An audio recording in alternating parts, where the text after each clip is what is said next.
Welcome to this webinar on properly testing CO2 modules and anesthesia gas monitors with the SmartTank. This is a recording of a live webinar, so you'll see polls and Q&As from the live audience. This webinar is eligible for 1 hour of CE credit. We'll provide more details on how to obtain your certificate at the end of the video. Hey guys, I can't wait to share a little more about what we're going to talk about today. Of course, I want to welcome our guest, Brent Waite. He's with LifeSpark Medical, and we're going to discuss the SmartTank tester. During today's demo, we will learn how the SmartTank facilitates proper testing of your CO2 modules and gas monitors while saving time and gas. The SmartTank is an all-in-one testing device for CO2 gas modules and anesthesia monitors. The SmartTank automates the testing of these devices, providing better testing in less time using less gas, all documented in detailed test reports. With an easy-to-use interface, the SmartTank has a preloaded test sequence that will walk the operator through each step quickly and seamlessly. All the hardware needed to test gas modules is built into the SmartTank. That's replacing the need for separate gas regulators, flow meters, syringes, tubes, pressure gauges, barometers, and even the service manual. So I can't wait till we get into the demo and Brent can share a little more about this great tool. But first, I want to thank, and of course, TechNation would like to thank today's sponsor, LifeSpark Medical. This is a medical development company that creates innovative medical devices and products. Their team includes experts and engineers and technology who develop safe and effective solutions. The company specializes in diagnostic tools and treatment of various medical conditions and dedicated to improving healthcare and making a positive impact on people's lives. I hope all of our attendees today take some time to visit smarttankTester.com. Again, that's smarttankTester.com. That's the website where you can learn more about the resources and the solution that we're going to go over today. Let's get started with an attendee poll. Brent, are you ready to see what the attendees are thinking so Sure, far? let's do it. All right, attendees, I'm going to launch the first poll. You should see it on your screen now. The question is, do you do gas monitors, PMs? Your options are yes or no. It's a pretty simple question to get us started. So Brent, looks like most of the audience has voted. So I'm going to close the poll, share the results with everyone. Attendees, do you do gas monitor PMs? Brent, I don't think you're surprised here. 88% of the attendees say yes, they do, and 12% say no. So I'm going to hide these results. It's going to take us back over to the presentation. I'm going to stop talking, Brent. I'm going to turn this over to you to go ahead and tell us a little bit more about the SmartTank. Great, I'm glad to be here. Glad to talk to you today about how to test CO2 modules and how the SmartTank can help with that. So my name is Brent. I've got a master's in engineering and a business degree, and at LifeSpark we develop medical devices. About 5 years ago, we got some funding from the National Institute of Health to actually study how people test their CO2 modules and anesthesia monitors, and ultimately to develop a device designed specifically for this. And with their help and that funding, we developed the SmartTank. So I'm excited to talk about it. My goals today are to talk about capnometry a little bit, just to give us a common background. We're going to look at capnometry and the different devices that are out there. We're going to look at how those devices can fail and what are those common failure modes and how does that impact the readings. We're going to talk about best practices when testing, and in the end, we're going to do a demo of the SmartTank, which is really the best way to get to know the device. So some of this you may know, but capnometers measure CO2 in the patient's breath. They're often called end-tidal modules, gas modules, CO2 modules. There's lots of different names for them. And they can be standalone devices or built into other devices. So here's some examples of capnometers or gas modules you might be familiar with. The Philips one's very popular, the GE, all of these are pretty common. There's a subset of gas monitors, which are the anesthesia gas monitors. These are like their other brothers. They measure CO2, but they also measure oxygen, nitrous oxide, which is laughing gas, and the anesthetic agent. And they all produce a waveform of those gases. And so they're just more complicated gas monitors, but they have PMs just like a regular capnometer. Don't confuse these with gas vaporizers. Those are the devices that take the liquid anesthetic agent and vaporize it and deliver it to the patient. A gas monitor is actually taking a sample from the patient and measuring how much gas there is in that sample. Here's some, again, examples that you're probably familiar with. We find a lot of biomeds don't actually do the anesthesia. They might just do the capnometer. Some of them do both. So where do we find these? Well, as I mentioned, you can have standalone devices. You can have them plug into patient monitors like the GE and the Philips. We're seeing them now on infusion pumps. Defibrillators almost always have them now. Anesthesia machines, like I mentioned. And we find them pretty much everywhere within a hospital these days. Even down to like ambulances have them, transports, all that stuff, anywhere where there's patients, basically. We're even finding them now in dentist's office, which is quite interesting, and we'll talk about that in a second. We're even finding them in repair depots, but what's funny about this is they're in repair depots unnecessarily oftentimes. When we interviewed and talked to repair depots, they mentioned that they often get these devices coming in for repair, but they don't actually need it. They were just tested incorrectly. And so that's a costly mistake that takes time and money to send it out to these repair depots with no reason. So that was a little bit about devices. Now we just want to build a foundation on capnography. Again, it's measuring exhaled carbon dioxide. We call that the end-tidal CO2, and typically that's a number like 32 millimeters of mercury. If you get a waveform, this waveform is actually called a capnogram, and this is capnography, which is kind of a more advanced version of capnometry. And this little point right here in red, that's where the end-tidal CO2 number comes from. It's the last value before the patient starts to inhale. And so some devices will just give a number, and a lot of devices will give the waveform also. Now, I know you know this, but it's not the same thing as pulse ox. A pulse ox is what you put on your finger to measure how much oxygen is in your blood, but we like to make the distinction because we want to talk about why capnometry is important. So we often use an analogy. In a car, you have a gas and you mix it with oxygen and you burn it to get combustion, and that produces carbon monoxide, which is a waste gas. It makes power, but also makes this waste gas. Well, humans are actually very similar in that we take sugar, glucose, mix it with oxygen and put it through a chemistry cycle, and we get power and energy for our cells, but we produce carbon dioxide. So it's really the waste gas from this process. And so CO2 actually provides an instant assessment of how your respiratory health is doing because it's measuring this waste gas. Pulse ox only shows you how much oxygen is in your blood, but you can have a lot of oxygen in your blood, and if you don't convert it or can't convert it because something's wrong in your respiratory system, then you won't be making waste gas. And so by measuring the waste gas, you get a much better assessment, an instant assessment of how someone's doing.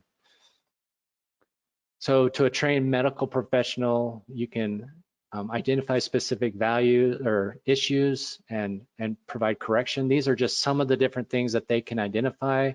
We're not going to spend much time on this because honestly, it's a little over my head, but a trained professional can look at these and know what's wrong with the patient and correct for it. Because of its clinical value, clinicians are really starting to embrace capnometry, or have been for the last decade or so. There's also been a large number of changes in the standards of care and association guidelines. This is just a small sample of the changes that have happened in the last 2 decades. But basically now, any patient who is administering their own pain meds or having CPR or a cardiac event of some kind, if they're ventilated, intubated, or if they're sedated at all, they're supposed to be on capnometry, which is a whole chunk of the population in a hospital. So how is this affecting your teams? Well, first off, you need to make sure your gas monitors are working properly, and they have to work properly under a wider range of conditions, because it's not just in the operating room anymore. It's, it's everywhere, even in a mobile situation. And because of how it's being adopted, there's more and more and more of these devices. We've seen hospitals that have 150 different capnometers. And not only their numbers are large, but the models are also large, because now instead of having one or two models, you might have 5 or 6 different models that you have to test or and do PMs on. And so really your PMs do need to be adequate. They need to do a good job, but you got to be efficient at it, which is why we developed the SmartTank. So a little bit more about failure modes. They can fail in a couple different ways. The common ones are out of calibration, poor sampling, leaks, or other mechanical problems. We're going to talk about a couple of these briefly so you understand why it's important to detect these failures. So for example, poor sampling, that can happen because your pump is weak or defective. It can be a filter that's plugged somewhere in the system or a line that's partially blocked. The flows that we're talking about are actually really small for gas monitors. They're 30 milliliters a minute up to 200 milliliters a minute. This is much less than, say, a ventilator, which is measured in liters per minute. And if you have poor sampling, you can get a delayed response in the waveform and the number. So a patient may be having an issue and it might delay 30 seconds, a minute longer than it should because of a poor sampling, and that's critical time. You can also get incorrect readings. The gas monitors have a CO2 sensor built into them, and they need a certain amount of flow just to work. And if that flow is low, then that can be a problem. And so the best practice for this really is to always check your sample rate. But it's interesting in our research, what we found is a lot of people may test their sample rate, but they don't test it with a flow meter that's adequate for the job. We've seen people use their vent testers to try to test these very small flow rates, and they're just not sensitive enough. So you got to make sure you have a flow meter that works properly. So the next failure mode we want to talk about is leaks. And I think we have another poll here. Let's see what people say. We do, Brent. Let's go ahead. We're going to launch this next poll. Attendees, you should be able to see it on your screen now. The question is, do you test for leaks on your gas monitors? The options are yes or no.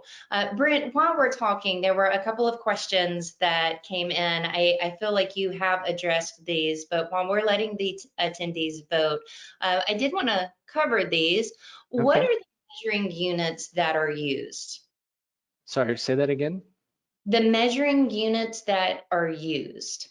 So it depends on what part of the device we're talking about. The device has got different sensors built into it. So it's got a flow meter, a pressure gauge, it's got a barometer, all these different things. So the flow meters typically are milliliters per minute. Pressures are adjustable depending on where you're at. Some people use different units than others, but they're standard pressure units. I hope that answered the question. Sounds great to me. And it gave the attendees enough time to answer. So let me close the poll, and I'm going to share this for everyone. Do you test your leaks on gas monitors? 81% of the attendees today say yes, they do, and 19% say no. So I'm going to have this. It'll take us back to the presentation. There you go, Brent. Large chunk of you get a golden star. That's awesome. So leaks are actually a real problem with gas monitors. That's the one downside of these side stream gas monitors. If you have a leak, it can dilute the sample. And so it actually will mix room air. Because it's a vacuum, it's sucking that in. It can mix room air in with the sample, and you actually get really low readings compared to what they should be. And so leaks are a problem. We did some research and we did some studying where we introduced or simulated leaks on 5 different devices. At 1 milliliter a minute, which is a very, very, very small volume or leak, right? You're talking about filling 1 milliliter of volume in a minute. So it's a very small leak. There's not really much change. But as soon as you get to 2 or 3 milliliters a minute, you're already deviating from the proper reading by 2, 3, 4%. By the time you're out to 4, you're down 6, 7% on some of these devices. The low flow devices, these ones that have like the 30 to 50 milliliter a minute flow rates, are really susceptible to these leaks. This one on the right over here is actually an Anesthesia device. It has a 200 milliliter a minute leak rate, or sorry, sample rate. And so these little leaks don't affect it nearly as much because it's such a a large flow rate, but these other ones, it's important to check for. The other thing to realize that leaks can be exacerbated when a patient's on a mechanical ventilator. That additional pressure the ventilator is putting on them and the system can actually make those leaks worse. And so a lot of people don't realize that. And so you really should be doing a full leak check on your devices every time because it is important. We're going to talk briefly here about barometric pressure and its calibration. The sensors or the devices use barometric pressure to get a partial pressure of the gas reading. So for example, if I've got 5% CO2 at 600 millimeters of mercury, that's my ambient pressure, that's a 30 millimeters mercury partial pressure. That's the units, those are the measurements that it uses for to provide for the medical staff. Well, the problem is, barometers always want you to verify the barometer and the readings, and a lot of them can be calibrated. So that needs to be checked out. You also will use it when you're doing your spot checking or your calibration, because you have to take the calibration gas and convert it to a partial pressure oftentimes. So you'll need access to a good barometric pressure. The problem we found, and as we were talking to people, is that a lot of people incorrectly use weather websites to get their barometric pressure. What they don't understand is that these are all corrected to sea level. And so if you're at any elevation at all, it's going to be a higher reading than the actual reading. We had a customer call us one day. They just gotten their SmartTank and they called us and said, this thing's giving me wrong readings. And after a while, we realized that he'd been using these and they had calibrated incorrectly and they were off by quite a bit because of that. But with the SmartTank, they were able to calibrate and get it correct. So just as an example, if you're at 1,000 feet, you can be off by 4%. By the time you get to 4,000 feet, you're off by 16%. And so it really is important to make sure you have a gauge of some kind to give you an accurate reading there on site and not just rely on weather websites. So I brought that up because that ties into the last failure mode I want to talk about, which is just being out of calibration. We've seen people use the wrong gas. Sometimes that's by accident, sometimes that's by choice. We've seen people deliver that gas incorrectly to the gas monitor. You're supposed to have a collection of bags and tubes and different things to get the gas out of the bottle to room pressure so that you can then draw that sample into the device. But if you're forcing it in, it can actually mess up your calibration. A lot of people don't wait long enough to calibrate them. And again, they use the wrong barometric pressure.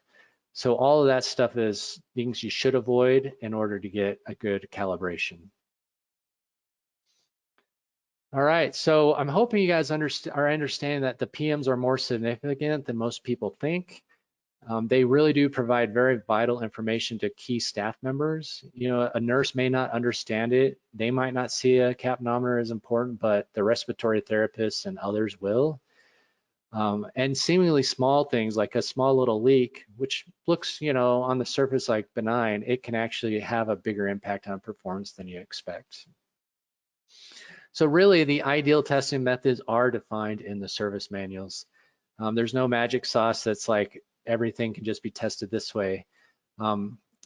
They spend years developing these devices, and in that process they learn and validate these things, and then they learn how they fail, and they develop these PMs to be able to catch those. If they could get rid of the PMs, they would, but they just can't. So proper testing really does require a variety of equipment. It does require many different steps oftentimes. Some of the anesthesia monitors are very complicated. They do take time sometimes. And it's interesting, so when we go out and watch people, they say they follow the service manuals, but what we actually see is many shops end up just calibrating with CO2, and they skip the flow and leak tests completely, which is a mistake. They do use the adjusted barometric pressure instead of a gauge, and they often don't have the proper equipment. Those are all things that we've talked about. We ask them, why do you guys do this? What's the reason for this? Why don't you follow the service manual? And they say, oh, it's a little more complex, or it takes too much time. I just got too many devices to get through, and I understand you guys are all busy. But one thing is there's kind of this attitude of, hey, it's only a capnometer, it's not that big a deal. And hopefully this presentation's helped you understand that it's a little bit more important than you may realize.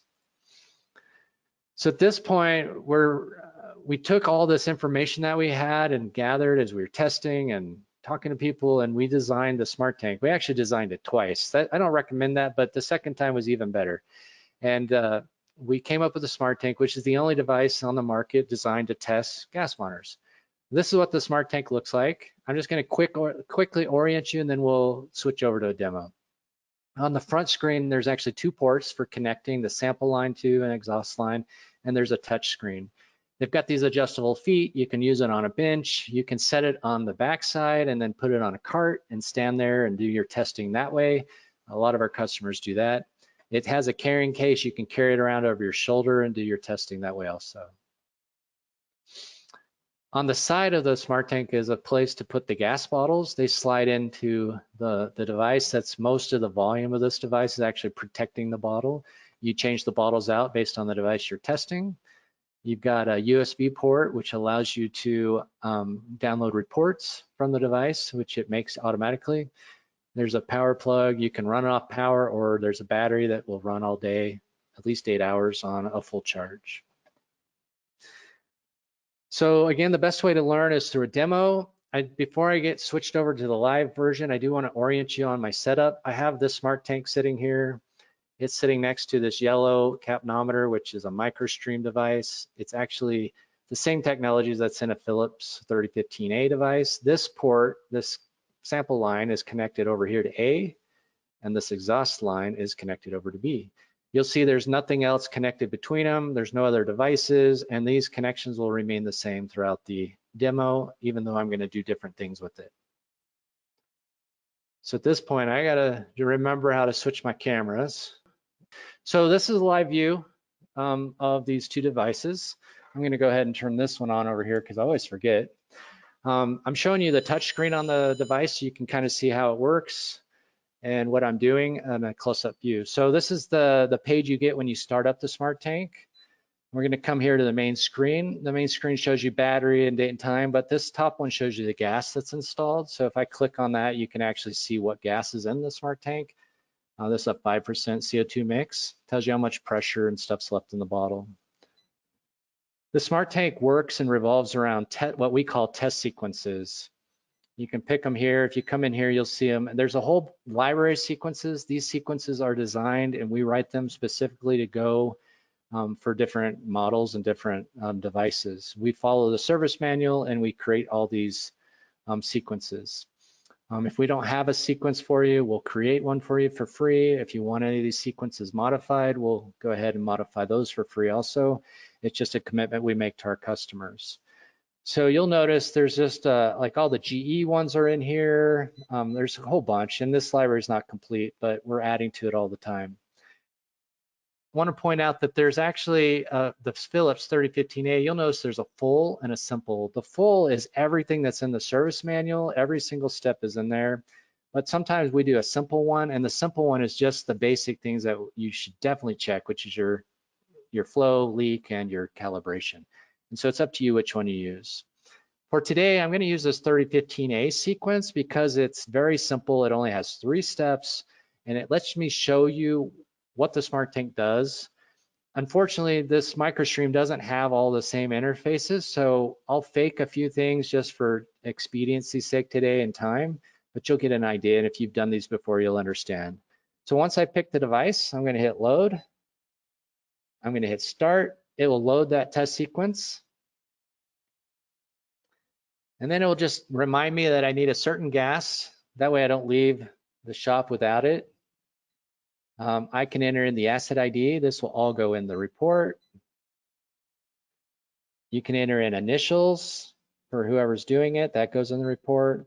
This is going to tell you where we pulled the information for this PM. So this came from part number, which is a service manual published June of 2016, starting on page 84. So you could always go back to this service manual and verify or double check things if you want. This is just reminding you what modules this is applicable to, so you get the right one. This tells you how often you should be doing it. And this is the very first test. We're going to test or verify the barometric pressure. So when we designed the SmartTank, we really wanted to make these screens easy to get through without a lot of text. But we also wanted to give you enough information to be able to do this. If you've never done it, if it's been 9 months, And so you'll notice like this one says enter service mode and there's a little star. Well, the star just says, hey, there's more details down here. So if you need a reminder, you can click on this and it will tell you exactly how to navigate to that service mode. If you already know that, if you've memorized it, if you've done it 1,000 times, then you don't need to look at this. And we even have things like the default passcodes on here. So at this point, it's to ask me to navigate. This is one of those things, this yellow one doesn't have an easy menu to get into, so we'll just pretend like I'm looking at a barometric pressure. And at this point, it's saying, hey, you need to tell me what it says under barometric pressure. It should be 673. That's based off the barometric sensor in the SmartTank, and the pass-fail criteria is 12. So I'm gonna fail this on purpose. I'm gonna say like 650. And you'll see it says, oh, that failed. And at this point, I'm gonna do next. And it's gonna walk me through how to actually recalibrate a Philips 3015A.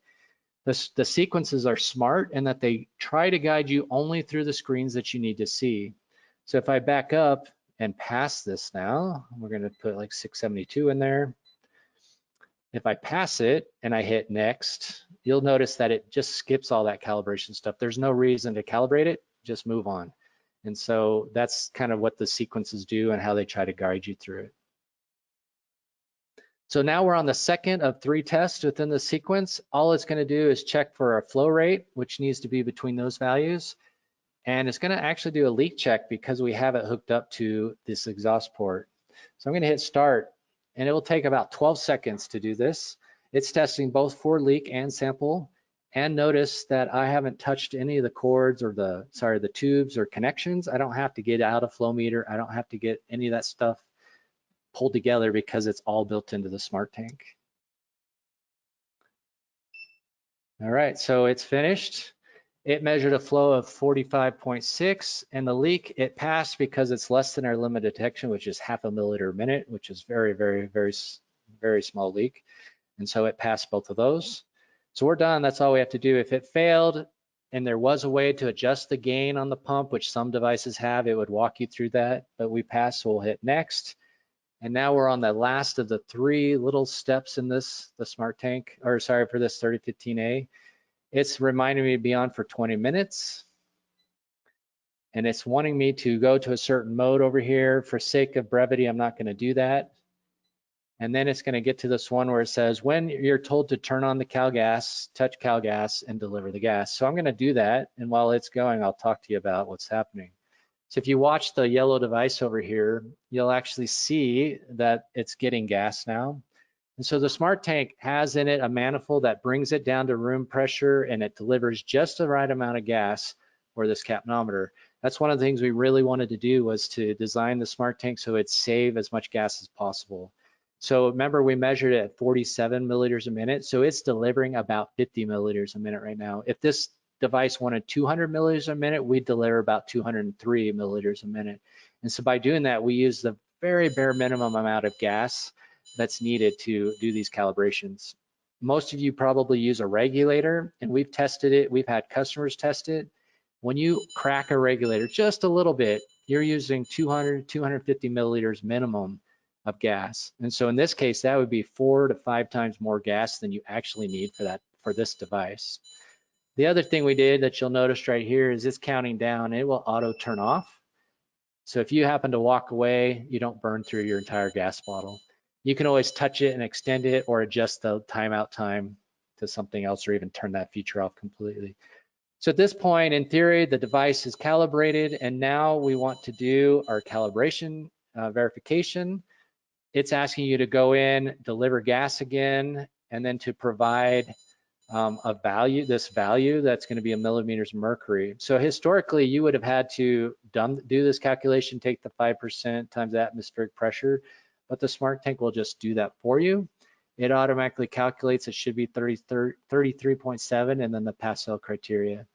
And so we're just going to go ahead and say, yeah, that passes because we just calibrated it. All of this will go in the test report. I'm going to hit next, and it'll automatically shut the gas off.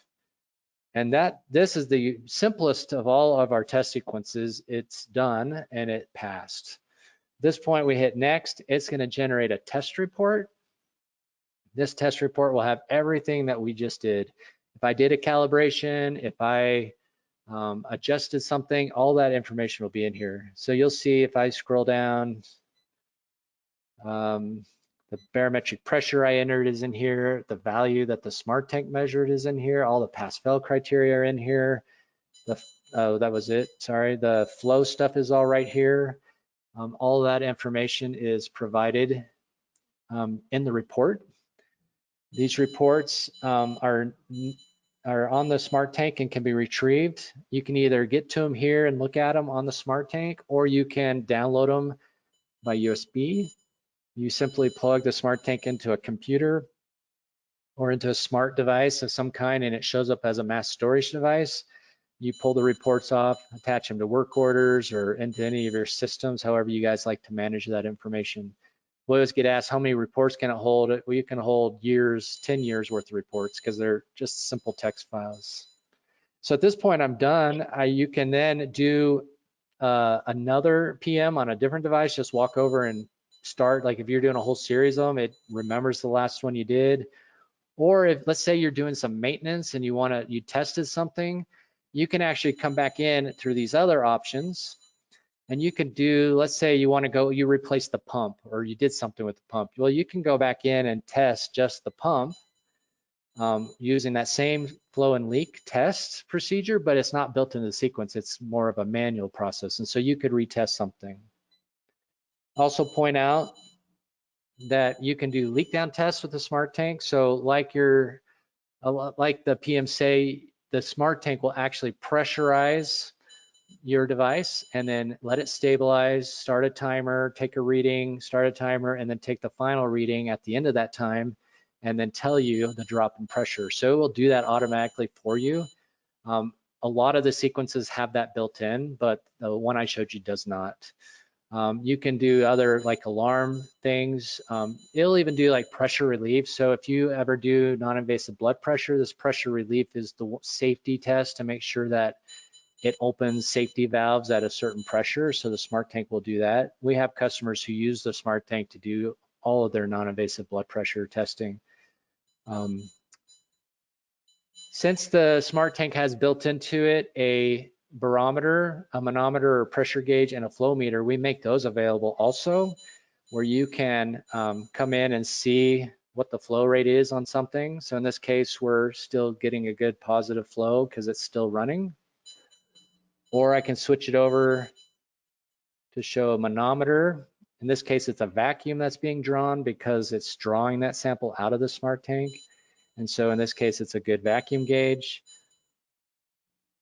You can even get to the barometer readings if you just need to see what those are for something else.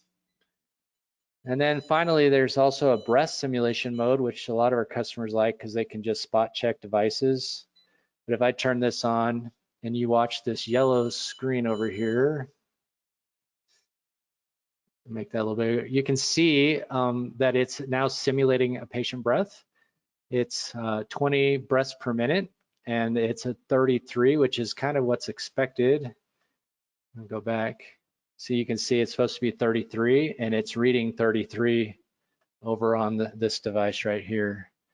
And the 20 breaths per minute actually. So you can configure that. So a lot of our customers like that because they can go out. If somebody's like, this isn't working, they can walk out on the floor and just test it real fast and reassure people. So again, the test sequences are kind of what we revolve around. I picked the simplest of all of them. Some of these test sequences might have 20 or 30 different kind of steps in them. It just depends on the service manual. The GE modules are kind of icky because you have to do a whole bunch of different things in those, and so those can be a little longer too.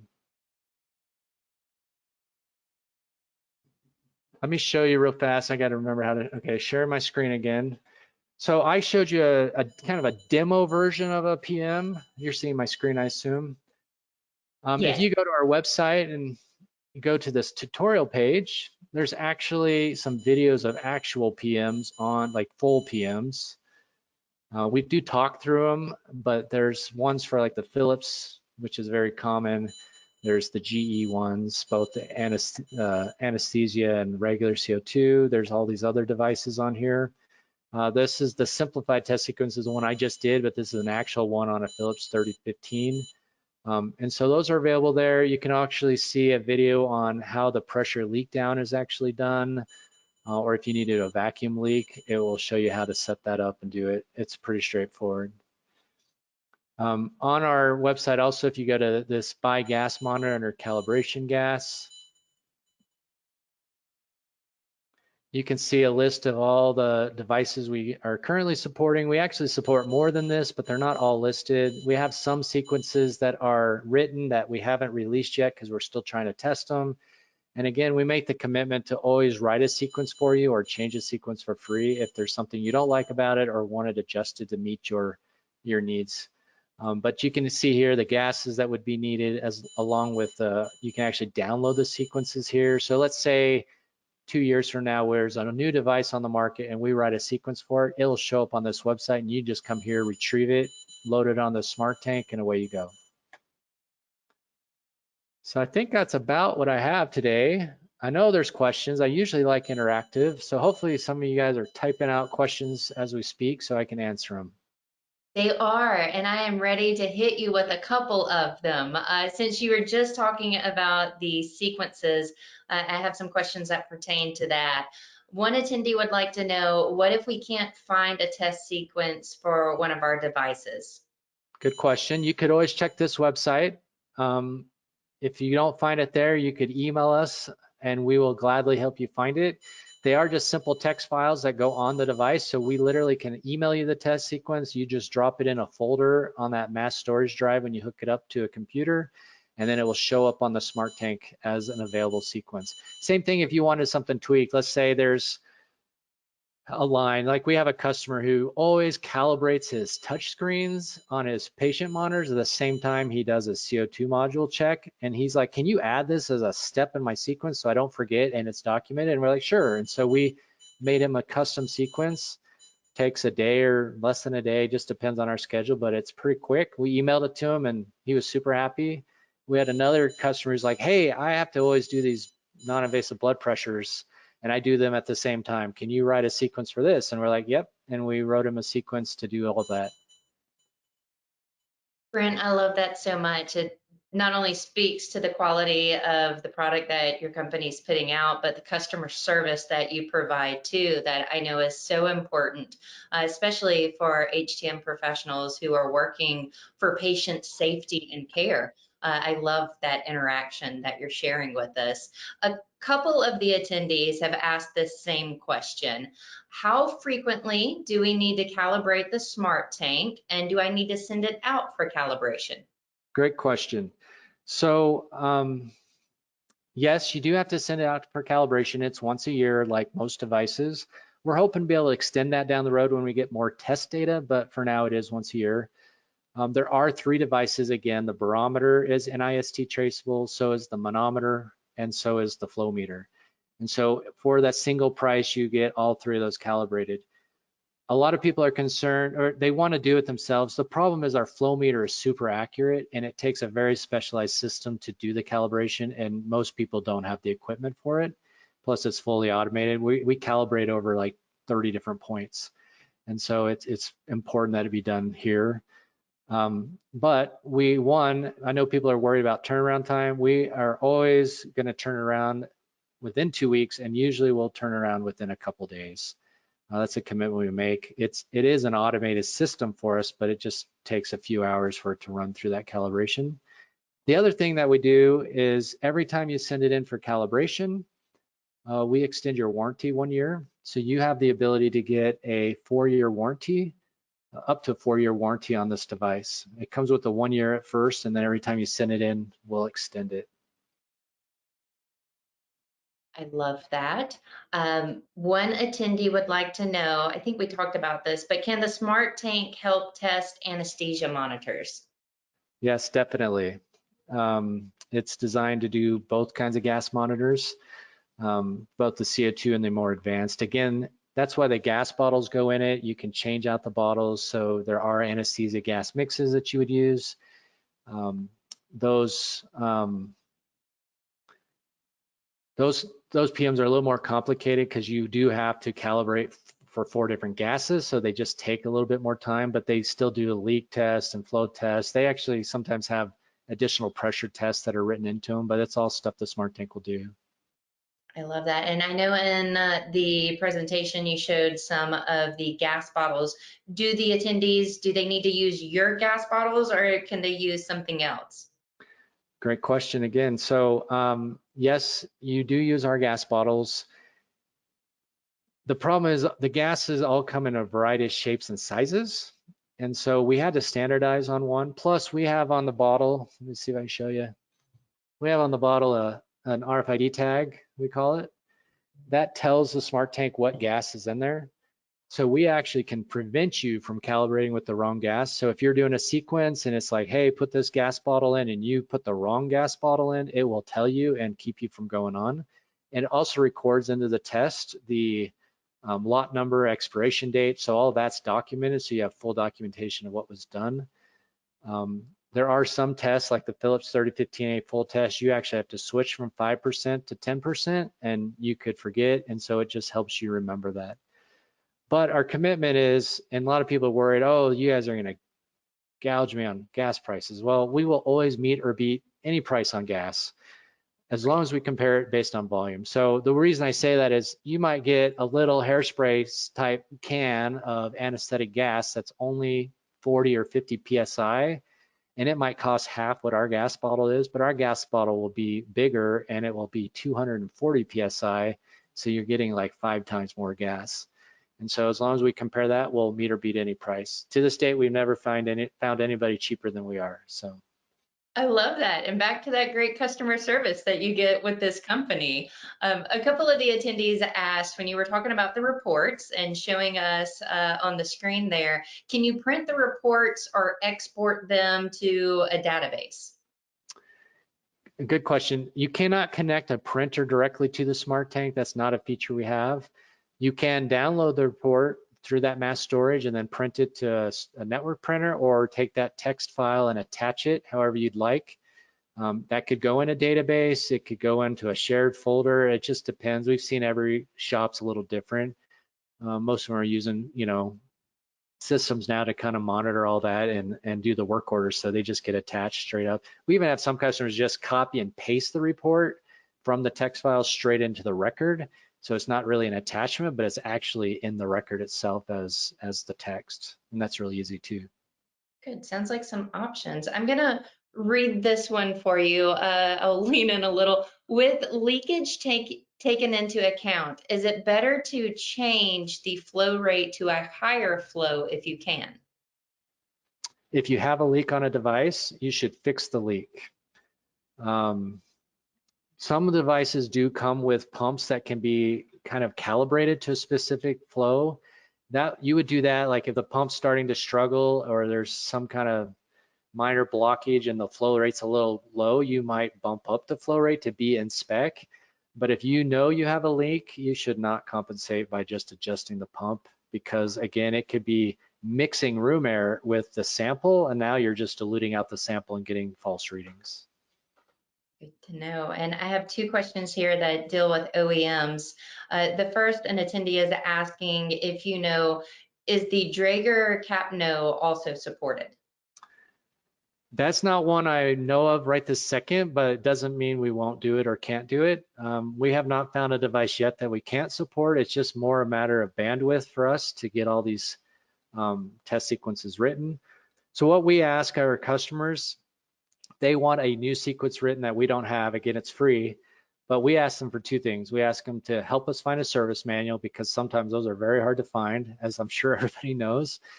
And you probably have them if you're doing those PMs. And then the second thing is, once we write the sequence, please just bear with us, test it out, report back on whether or not there's any issues with it. We don't have all of these devices in our shop, and so we will write it based off the service manual and then work with the customer to just tweak it and smooth it out and make sure that there's no authoring issues, like we didn't write it wrong or miss something.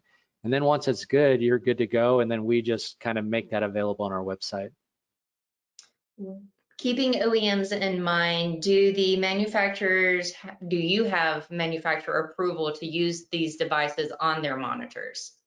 We've talked to a number of them and they're aware of it. They don't typically endorse products.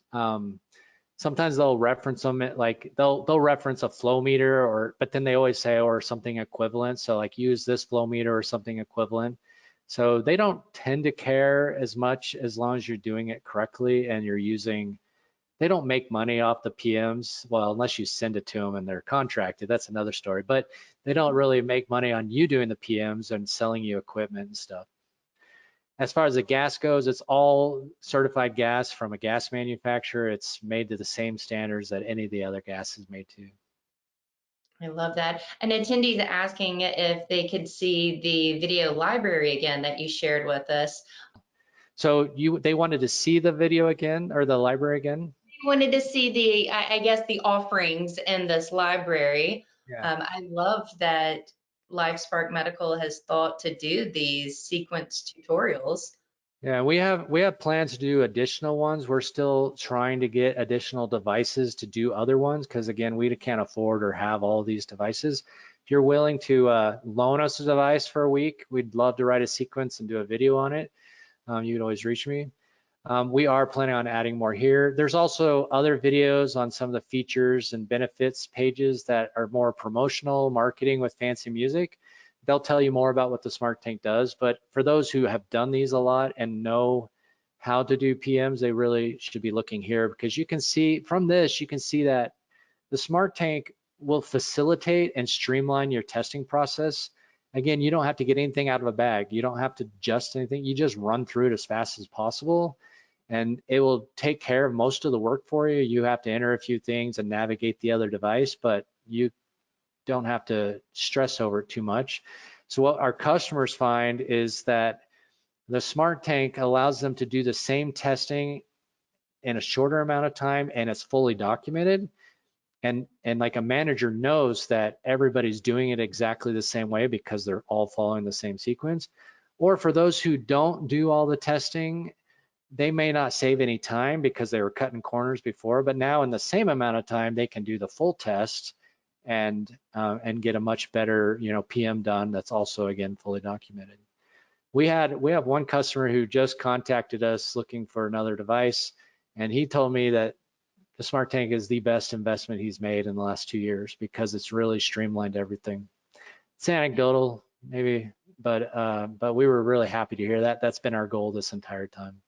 I love that so much. It's always great to hear things like that. And a big focus for Technation is making sure that we're bringing tools and solutions to our community that can save time and money. And it sounds like we've checked both of those boxes here today. Definitely. I had one more attendee ask a question. They wanted to know if by chance you have a sequence for a Philips G7 gas module. I have that drafted somewhere. It may not be on the website. We can look. I know I've written that one. Let's see. Yeah, it's right here. So yeah, that one's on here. I have this done. It's available upon request only because we've not had a chance to validate it with somebody. We don't like to give it away to everybody right away because we want somebody to walk through it and make sure it's accurate. And so yeah, we have that one, and we have the gas for it too. I love that. Well, while we're looking at the website, I'm going to point out that very last option on the nav bar, schedule a demo. And certainly visit the website, smartttanktester.com, and do that schedule a demo. Can I? Brent, before I wrap up, anything else? Yeah, I just wanted the schedule demo. So we typically do virtual demos. The last portion of this where it was live is kind of the typical demo. I don't normally go through the PowerPoint. That was more for the continuing education. We'd be glad to do that with you again if you want to see it, or let's say you have a manager or team members that you want to drag in and we'll do the demo for them and answer all their questions. We also have a program where we can send out a demo unit to people who might want to touch it and feel it after we've done virtual demos. But we're always here to help and we'd love to talk to you about the SmartTank. All right, guys, stay safe. We're going to see you again soon. Brent, have a great week. Talk to you soon. Appreciate it. Thanks, everyone. Bye.